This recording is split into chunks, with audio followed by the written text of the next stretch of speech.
आप सभी का स्वागत है किस्से और कहानियों में टेल्स फ्रॉम द हार्ट। आज हम मंगलवार के दिन हनुमान जी के 108 अलग अलग नामों का स्मरण करेंगे। चलिए शुरू करते हैं। इसके अंदर नाम के साथ उनके अर्थ भी दिए हुए हैं।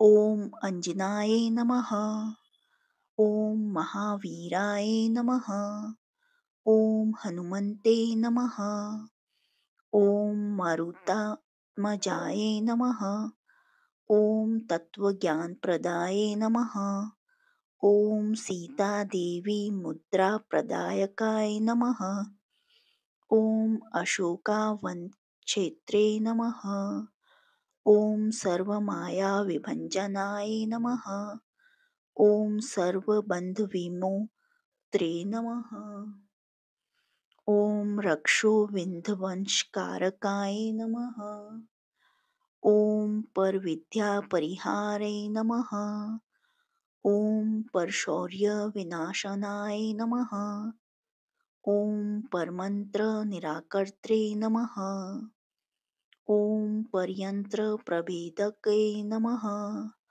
ओम सर्वग्रहविनाशिनाय नमः, ओम भीमसेन सहायकृते नमः, ओम सर्वदुःखहराय नमः, ओम सर्वलोकचारिणाय नमः, ओम मनोजवाय नमः, ओम पारिजाताय त्रिमूलस्थाय नमः, ओम सर्वमन्त्रस्वरूपवते नमः, ओम सर्वतन्त्रस्वरूपिणे नमः, ओम सर्वयन्त्रात्मकाय नमः, ओम कपीश्वराय नमः, ओम महाकाय नमः, ओम सर्वरोगहराय नमः, ओम प्रभेवाय नमः, ओम बलसिद्धकराय नमः, ओम सर्वविद्यासम्पत्तिप्रदायकाय नमः,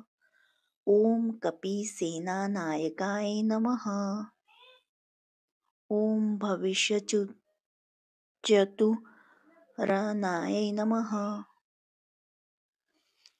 ओम कुमारब्रह्मचार्ये नमः, ओम रत्नकुण्डलदीप्तिमते नमः, ओम चञ्चलद्वाल सनतलम्ब मानसिकोज्ज्वलाय नमः, ओम गन्धर्वविद्यातत्त्वज्ञाय नमः, ओम महाबलपराक्रमाय नमः, ओम काराग्रविमुक्त्रे नमः, ओम श्रृङ्खलाबन्धमोचकाय नमः, ओम सागरोत्तारकाय नमः, ओम प्राज्ञाय नमः, ओम रामदूताय नमः, ओम प्रतापवते नमः, ओम वानराय नमः, ओम केसरीसूताय नमः, ओम सीताशोकनिवारकाय नमः,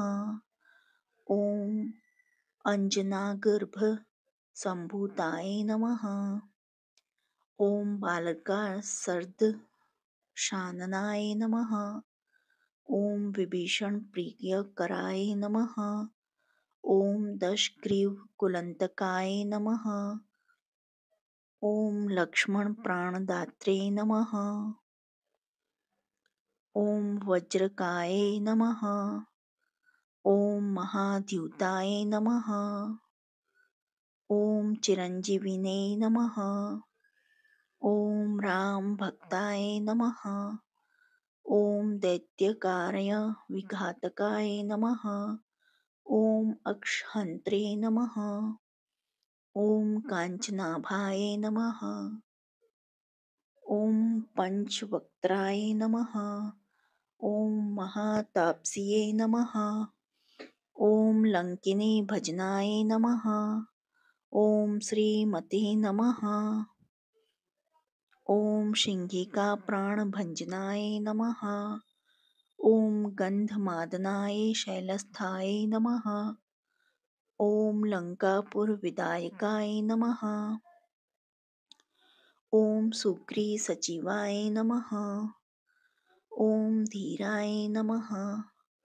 ओम शूराय नमः। ओम दैत्यकुलंताकाय नमः। ओम सुरार्चिताय नमः।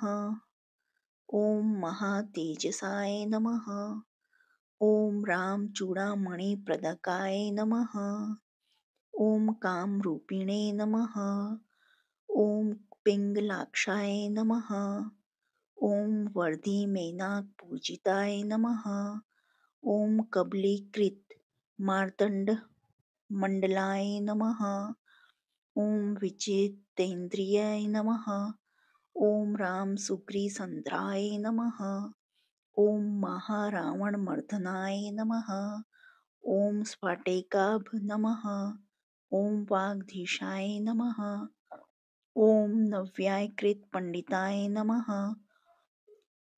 ओम चतुर्बाहवे नमः। ओम दीनबंधुराय नमः।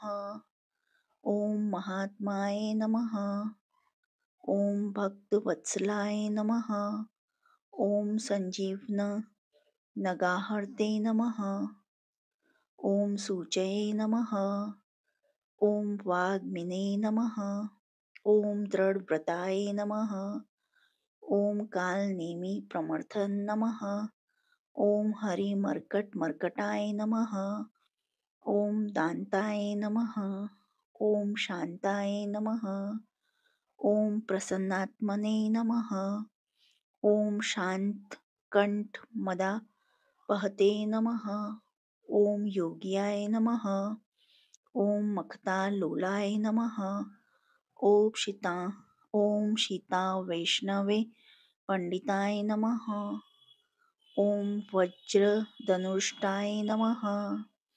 ओम वज्रनखाय नमः। ओम रुद्रवीर्यसमुद्भवाय नमः। ओम इन्द्रजित्पहितामोघ ब्रह्मास्त्र विनिवारकाय नमः। ओम पार्थध्वजाग्रवासिने नमः। ओम शरपंजरभेदकाय नमः। ओम दशबाहवे नमः। ओम लोकपूज्ये नमः। ओम जामप्रीतिवर्धनाय नमः। ओम सीतारामपादसेवाय नमः। इति श्री हनुमान जी 108 नाम समाप्त। जो आपको हनुमान जी के नाम पसंद आए हों तो please like share and subscribe. देखने के लिए धन्यवाद। और किसी भगवान के 108 नाम जानने की इच्छा हो और आपको आगे वाले वीडियो चाहिए तो प्लीज़ प्रेस बेल आइकन। देखने के लिए धन्यवाद। जय हिंद, जय भारत।